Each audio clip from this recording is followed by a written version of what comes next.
ladies, welcome back to another BUPDAD lecture. Today we are discussing what it means to kill Mr. Musk.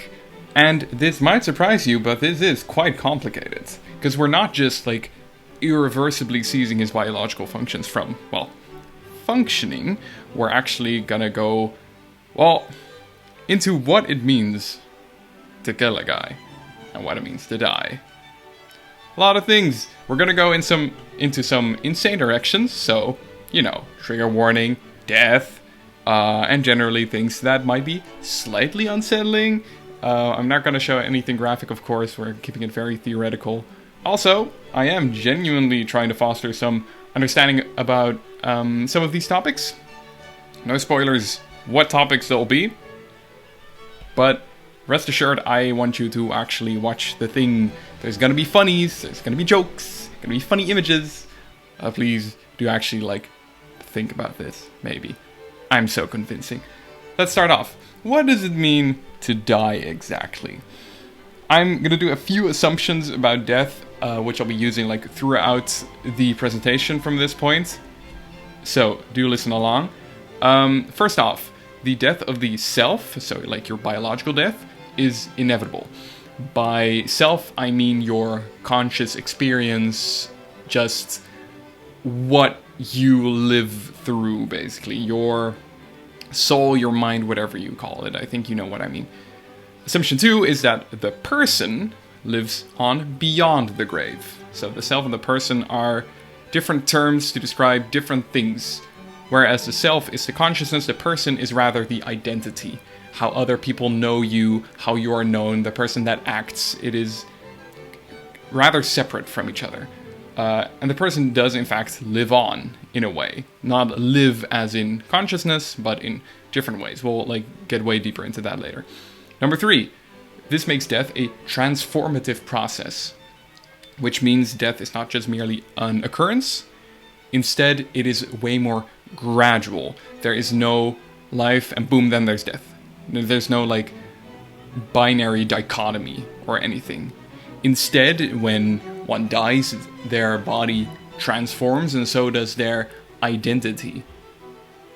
Yes, you go from is to was, but there is also a part where you may not have been buried, and then you have been buried, and then it's been a year, and then it's been 10 years, and your status goes from father to grandfather. There is a lot of transformation that still happens after death as well.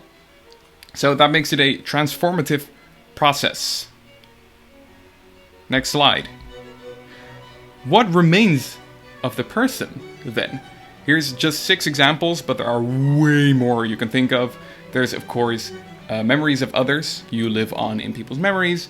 You live on in your belongings, things that might have meant a lot to you, or works of art, especially if you're famous, or your art was just very good.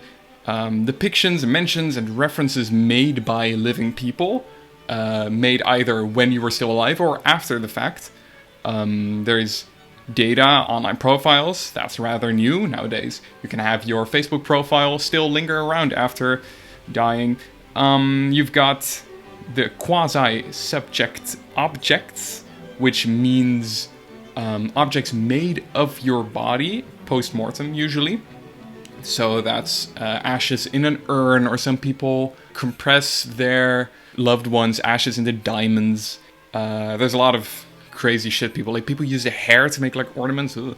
That's a way to live on. There's also living organisms, as in when buried, depending on how exactly you're buried, but most people do literally transform into bugs and worms and plants that feast on your body, and that in that way you literally live on through another organism. There's way more examples of this. But long story short, your person thus lives on in a lot of ways. Now, why exactly are we killing Elon Musk? We've had a little introduction as to what death is now. Why are we wishing death upon this person? Well, first of all, he is annoying and cringe. That's just a genuine truth at this point. And we hate him. And most importantly, most centrally, is that we disagree with him and that we wish to eradicate his beliefs. We want to stop his beliefs and stop his influence from existing. Right? How? Well, we're gonna double kill him. And that's genuinely how the literature puts this. Killing someone's self and person means a double kill. So we're ending him biologically, and we're ending his afterlife, his legacy. And that's gonna be quite tough. But let's first get into death 1, which means the biological death of the self, the one we all know and love. Well, of course, biologically killing Elon Musk is going to be quite difficult, just logistically, considering all his security and him having a child very near him. Like, he's, you know that child he takes with him as his like little meat shield. Wonderful. And also, because of immortality. That's going to be a genuine issue.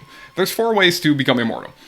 You've got staying alive, which is like simply not dying. It is living on, perhaps even triumphing biological death through medicinal or technological breakthroughs at some point. There's also resurrection, where someone dies but then regains that consciousness. So it's like we're talking about the self now. Which is a real billionaire hobby. You might have seen that very rich people go to this company and they let their head or their entire body, depending on how much they pay, get like cryogenically preserved, I think the term is. And they're just like stored in these massive, ugly-looking iron fridges. Where their body is preserved until there might have been technological breakthroughs that allow them to be resurrected. So their entire idea is, okay, I'm gonna save my body, and then maybe later someone will have the means to revive me. Which, by the way, if anyone in the future is watching this, please kill them. Anyway. We've got the third one, which is survival of the soul, which means heaven. There's not much we can do about that. If there is a heaven, then the soul survives, and that would be immortality. But we're just kind of ignoring that possibility for now. Then there's legacy, which is part of the person and not the self. So the 2 main ones we should be thinking of are staying alive and resurrection. Those are both very much part of death 1, the self, and the ones we need to kill. So, to achieve Elon Musk's first death, merely stopping his biological functions may not be enough. In order to make sure that like staying alive or resurrection is not an option, we need to absolutely obliterate his physical body.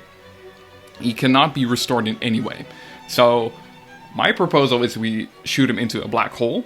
I think that's pretty much the only way we absolutely obliterate him. But there's a myriad of ways, like burning him probably will do the trick. But I think black holes might be the only way to absolutely make sure this motherfucker does not come back. And it is crucial that in doing this, in destroying his body, we make haste.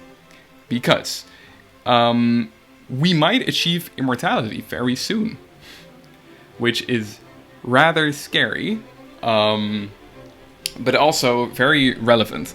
In fact, I think most models currently predict immortality being achieved in 40 years or so. There's also like this one tech guy that says we'll achieve it by 2030, but he's lying for clout. But still, immortality should be a genuine concern because of necropolitics, which is the extraction of power from death, or basically the power you get from deciding over who lives and who dies.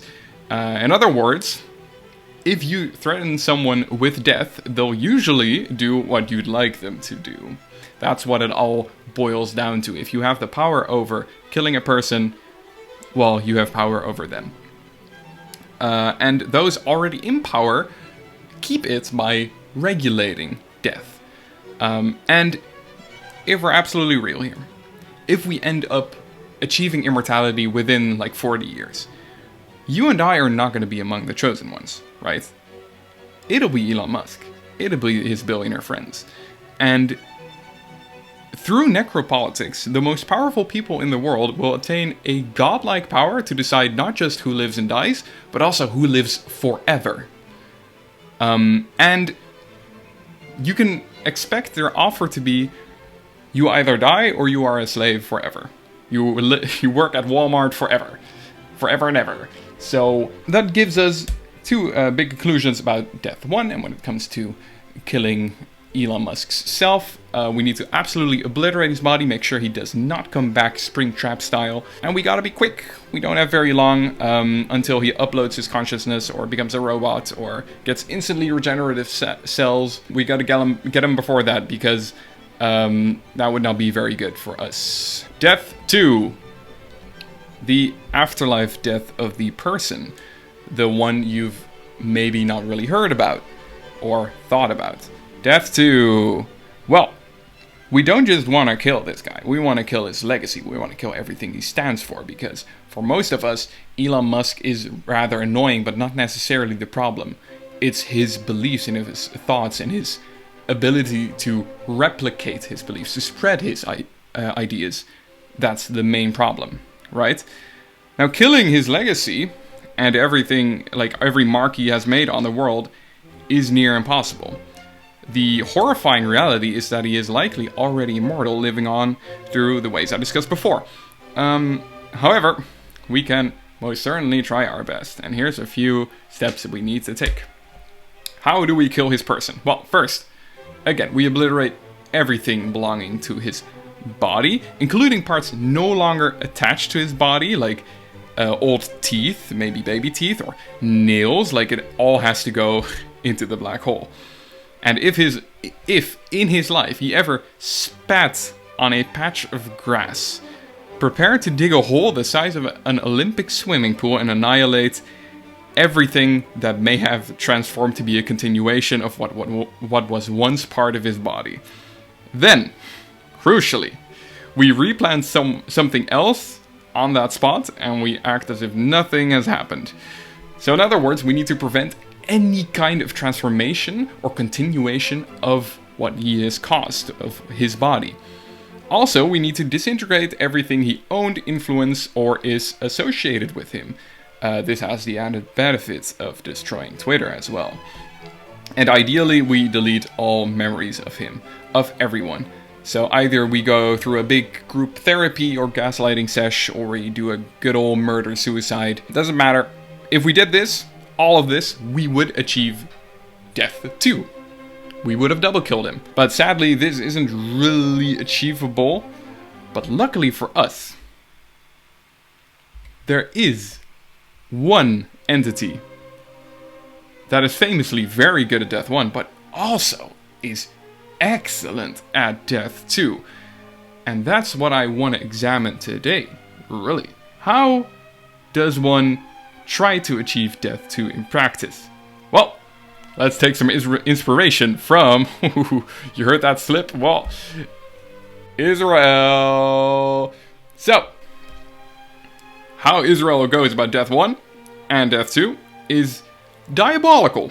And I want to talk about an old strategy they've been employing for quite a while.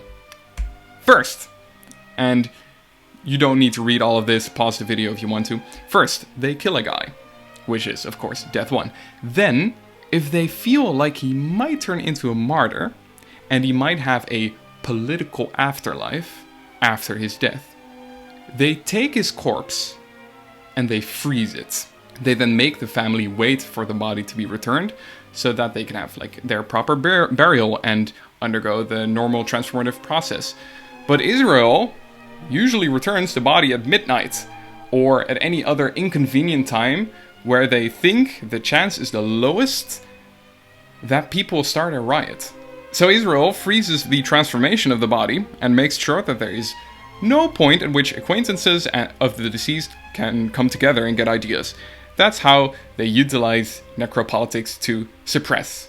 And in the process, they rob families of properly being able to move on. Real innovators when it comes to killing people. Some conclusions about Death 2. First of all, you need to eradicate everything associated with our dear Elon Musk. And also then downplay the killing and prevent outrage through whatever means necessary. However, as discussed before, executing Death 1 and especially Death 2 both perfectly is impossible. Therefore, I now present an alternative, equally cathartic solution, which is torture. We torture him. Why not? Well, okay, thanks for listening. Here are the exam questions of today. These are mandatory to hand in to remain eligible for a second examination or your retake. Your test is next week. I hope you study very well indeed. Bunch of questions. First one's pretty easy, and then it gets harder and harder as they continue. Thank you for listening, and what the fuck? What the fuck? Just, Jesus fucking Christ.